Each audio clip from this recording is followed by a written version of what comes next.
Sorry, I'm just breaking stuff on my desk. Now it's time to go play 2-5. It's been a little bit, but last meetup game I played 3-5, so pretty much the same game. And I was thinking on the weekend if 5-10 might go, but it looks like no. There's only one person on an interest list for that, so we're gonna have to settle for the 2-5. But a couple of tables of that going. Let's get out of here.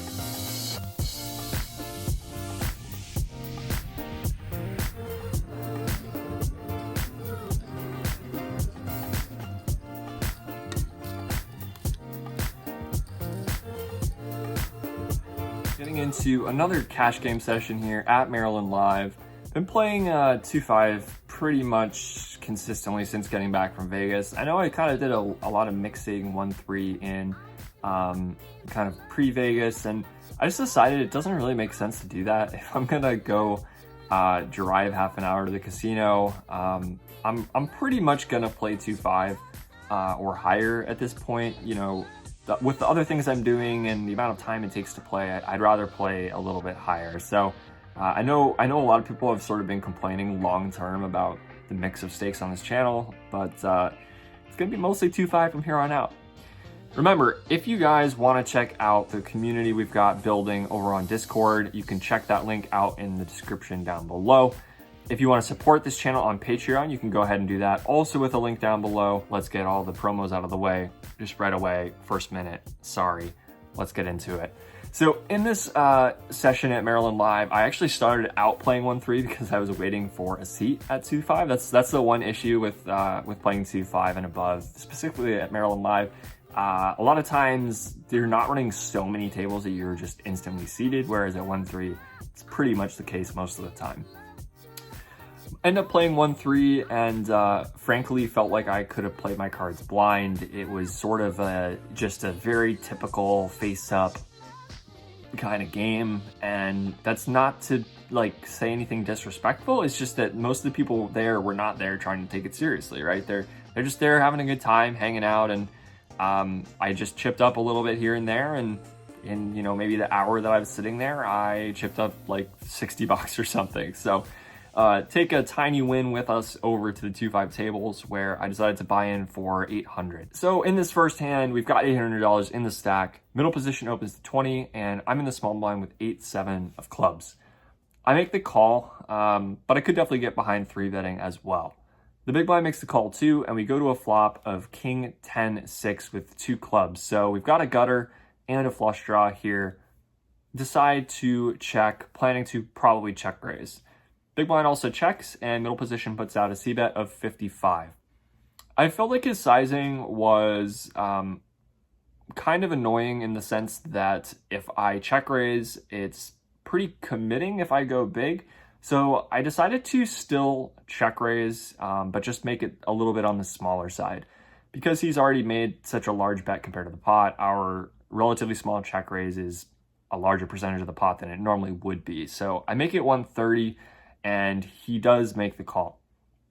The turn is the deuce of hearts, and I check.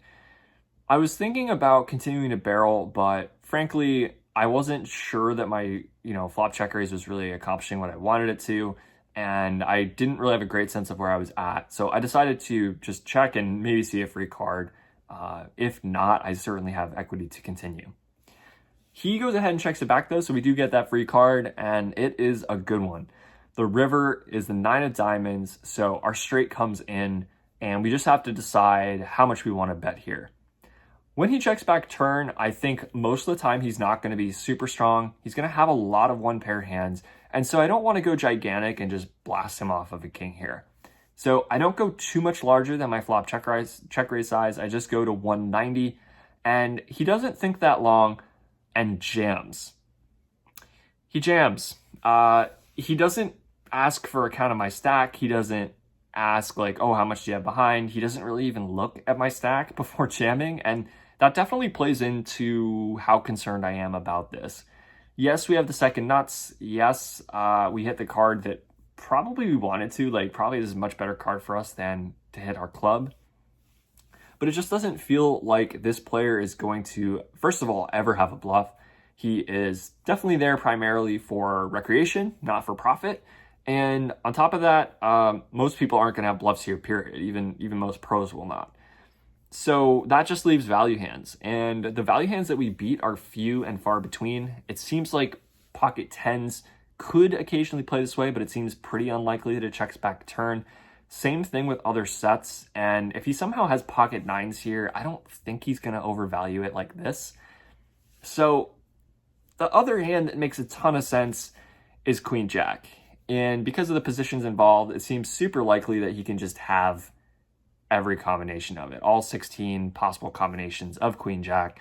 So because of that, I just felt like I pretty much could always fold.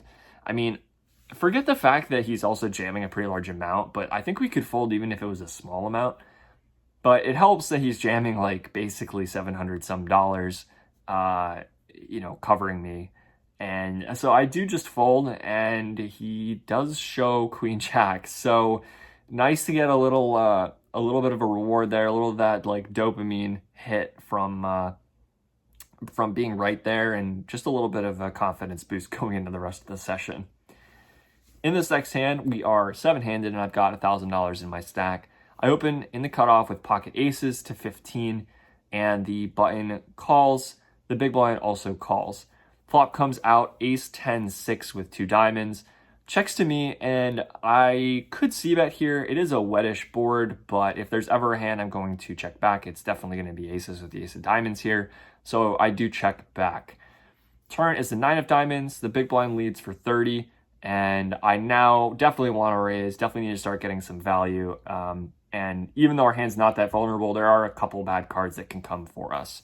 So I make it 110, and he goes ahead and makes the call. The river is the 10 of clubs, so we improve to a boat. Some of his hands may have improved to trips or boats as well. So I don't think this is necessarily a bad card.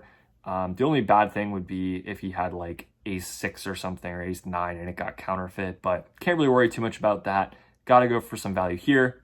Occasionally he'll even just like have a flush. So when he checks, I go ahead and make it a reasonably big bet here of 275. I think that he's going to basically never fold a flush, never fold a 10, and we may not get a call from an ace. I'm not really sure. Plus, we block that heavily. So I bet 275. He does tank for a long time, but ultimately calls, and we win this hand with aces full of 10s. It's also good for a high hand, actually. Shockingly, it ended up winning, even though aces full is the minimum qualifying one. It was just a $100 one, though, so, don't get overexcited. In this next hand, we've got 1.4K in the stack now, and we look down at pocket aces once again, this time on the button. I open it up to 20 bucks, and the small blind, 3 bets, gives us some good news, makes it $55. Big blind folds, and it's back on me, especially in this configuration of button versus small blind. Definitely want to be 4-betting here, don't want to slow play too much. We've got a decent amount in front of us. So I make it 180, and he actually jams pretty much right away, something like 650 to 750, and obviously I have a very clear snap call here with the best hand in Hold'em. He actually has kings, and we are obviously getting in good shape with aces, but it's kind of unfortunate for him. He's got kings.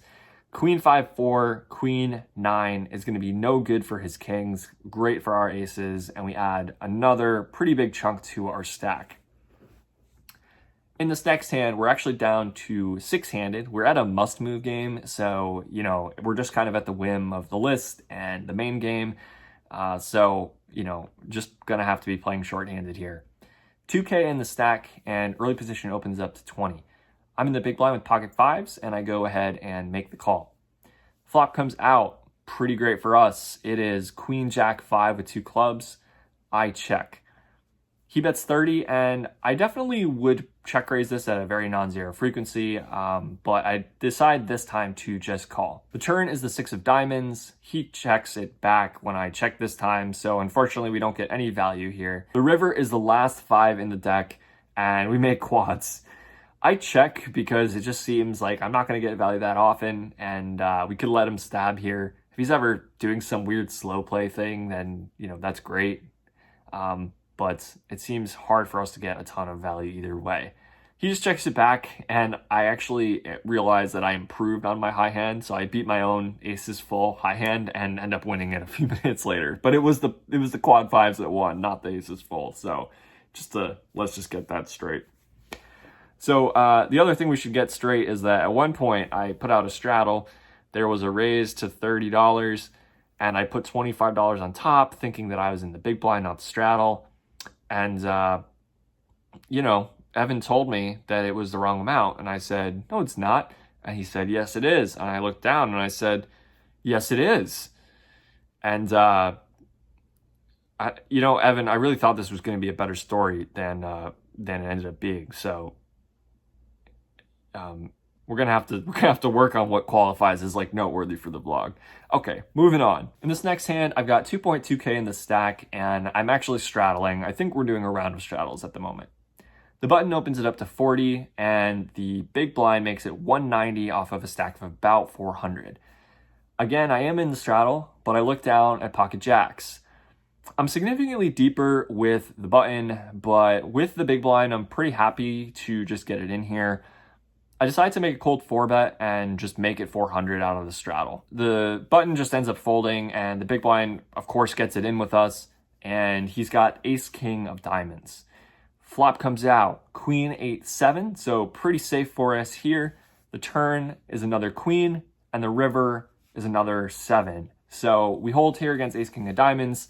Nice little flip there for 400, and the run good just continues. So 2.7k in the stack now. I straddle once again. Middle position limps. The cutoff makes it 40. The big blind calls, and I have black pocket 10s, and I decide to 3-bet it up to 190.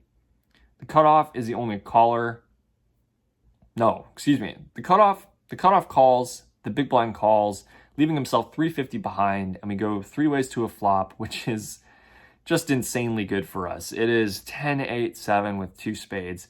You can't really manufacture too many better boards than this for us. Big blind checks, and I decide to check it here. I don't think we need to c-bet this flop, even though it's pretty connected. I would have a decent amount of give-ups on this board too, so it's nice to have this one in there to balance it out at least a little bit. Ends up checking through though, and on the turn king of hearts, I would definitely start betting this with some of my bluffs. I would definitely start betting ace-king, so I'm going to start betting this hand too. I make it to 70, and the cutoff tanks for a very long time and jams. We have a very clear snap call here. His jam is for about $900, and I just turn it over right away. It's very, very hard for me to be in bad shape here. The river is actually not a great card. The river is the ace of hearts, bringing in queen jack and any heart flush draws, but my hand is good. So a little bit of a sweat there, but we are in pretty great shape. Chip up to right around 4k in the stack here. So in this next hand, $4,000 in front of us. I'm on the button with king queen offsuit, and I bump it up to 30 versus straddle. The straddle now 3-bets to 105, and I decide to make the call. Flop comes out, queen 10-9 rainbow. He actually checks it, which surprised me a bit, and partially because I was surprised, I decided to just check it back. My hand's not that vulnerable to turn cards. I do have the straight as backup equity, and there's not a ton of bad cards for me. So check it back, and the turn is the second club on board, the 9 of clubs. He now bets 200, and because of how he's played it, and the fact that I, block straights and sets, I think we have a very clear just call. So I put in the call, and the river is the 7 of diamonds. He now bets 400, and it's pretty hard to see what he would play this way, especially these sizes. Checking the flop and then betting the turn so big, and then following it up with a reasonably big river size. It's hard to see him really playing a lot of value hands this way from where I was sitting at the time. Aces is maybe possible, but I feel like it would size smaller. Straights are, other sorts of slow plays are maybe possible, but I feel like they'd size smaller. So bluffs really just made sense to me. I thought it through a bit and decided to make the call. And I do beat ace jack. After the fact, people told me that this player was very bluff heavy, and I just hadn't played with him before, so felt very fortunate to come to that conclusion and make the call and win that hand. But yeah, pretty wild set of circumstances in this session. All in all, just a true monster showing for me. I know I mentioned wanting to kind of play 2-5 more, and so to come back in and have some sessions like this one feels really good. It's been a while since I booked a win this big. Surreal. What a surreal set of hands, set of events. I mean, run good like that doesn't come around too often, so feeling good. Usually I don't feel this good when I have big wins, but it's been a while since I've won this much at cash. Sometimes you just get the feeling of relief. Like, you're just relieved that you won. Not so much like happy or, you know, joyful or grateful or whatever. To have it come on sort of a bit of a downswing, but still be able to like be grateful for it and feel good about it, rather than just like that relief of, oh, thank goodness I won. Yeah, I feel good about that aspect of it too. Sorry, the lighting is just like terrible here. I'm in a drive-through. In for 300 at the 1-3, out for 360 in like, you know, an hour or whatever. And then in for 1,060, out for 45.15, which by my math is plus 3,400 and some change that I'm too lazy to think about right now. Next thing is gonna be 510 on Poker Time in Portland. So I'm pretty pumped for that. Don't get to play 510 too often, and it's nice to win like 3,500 almost right before I'm going. A couple weeks before, basically. So with that, that's gonna do it. Remember, if you like this video, leave it a thumbs up, subscribe to the channel if you haven't already, leave me a comment letting me know what you thought, share this video with a poker friend who is a real friend, and I'll see you guys all in the next video. Bye.